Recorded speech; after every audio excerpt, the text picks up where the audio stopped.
Hi friends, welcome to veg kitchen. ಇವತ್ತು ನಾನು ಶೇಂಗಾ ಹೋಳಿಗೆ ಮಾಡ್ತಾಯಿದ್ದೀನಿ.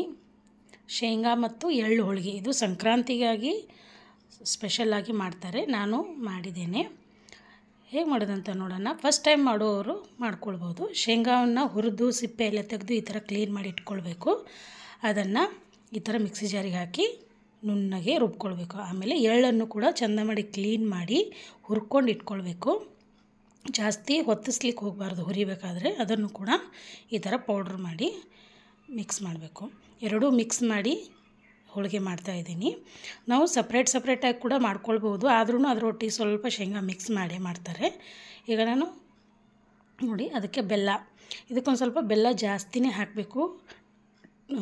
ಬೆಲ್ಲ ಜಾಸ್ತಿ ಆದರೆ, ಸ್ವೀಟ್ ಜಾಸ್ತಿ ಆದರೆ ತಿನ್ಲಿಕ್ಕೆ ತುಂಬ ಚೆನ್ನಾಗಿರುತ್ತೆ. ತುಂಬ ದಿನ ಕೂಡ ಇಟ್ಟು ತಿನ್ಬೋದು, ಚೆನ್ನಾಗಿರುತ್ತೆ ಟೇಸ್ಟು.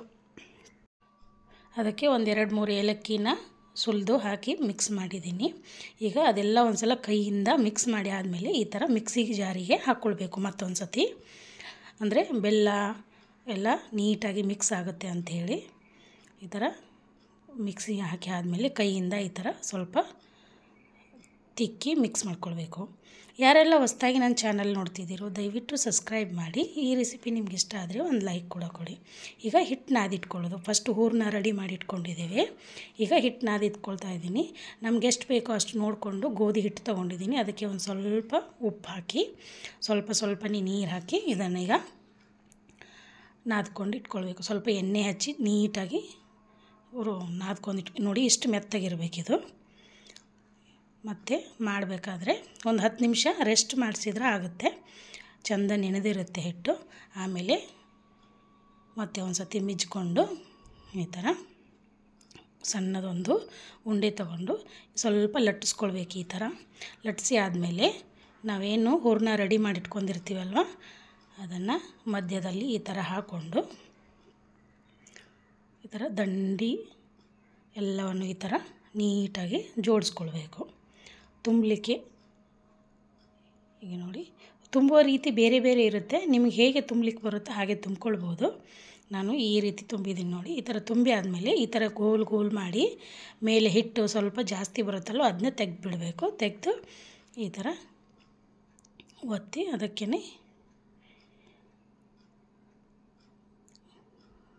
ಈ ಥರ ಮುಚ್ಕೊಂಡು ಬಿಡಬೇಕು ಫುಲ್ ನೀಟಾಗಿ. ಆಮೇಲೆ ಇದಕ್ಕೆ ಸ್ವಲ್ಪ ಒಣ ಹಿಟ್ಟನ್ನು ಈ ಥರ ಗೋಧಿ ಹಿಟ್ಟನ್ನು ಈ ಥರ ಉದುರಿಸ್ಕೊಂಡು